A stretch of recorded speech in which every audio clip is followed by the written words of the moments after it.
కేసులో బాబు ముందస్తు bail petition పై విచారణ వాయిదా పడింది. ఈ నెల 22కు విచారణ వాయిదా వేసింది ఏపీ హైకోర్టు.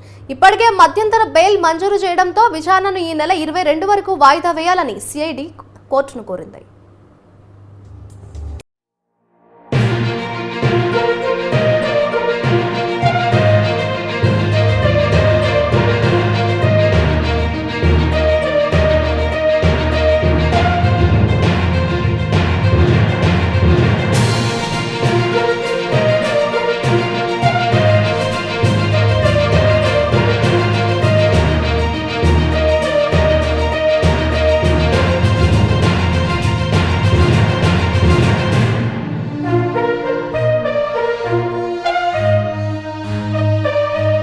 ఐఆర్ఆర్ కేసులో బాబు ముందస్తు బెయిల్ పిటిషన్ సంబంధించిన బ్రేకింగ్ న్యూస్ చూస్తున్నాం. ఈ నెల 22కు విచారణను వాయిదా వేసింది ఏపీ హైకోర్టు. ఇప్పటికే మధ్యంతర బెయిల్ మంజూరు చేయడంతో విచారణను ఈ నెల 22 వరకు వాయిదా వేయాలని సిఐడి ఏపీ హైకోర్టును కోరింది.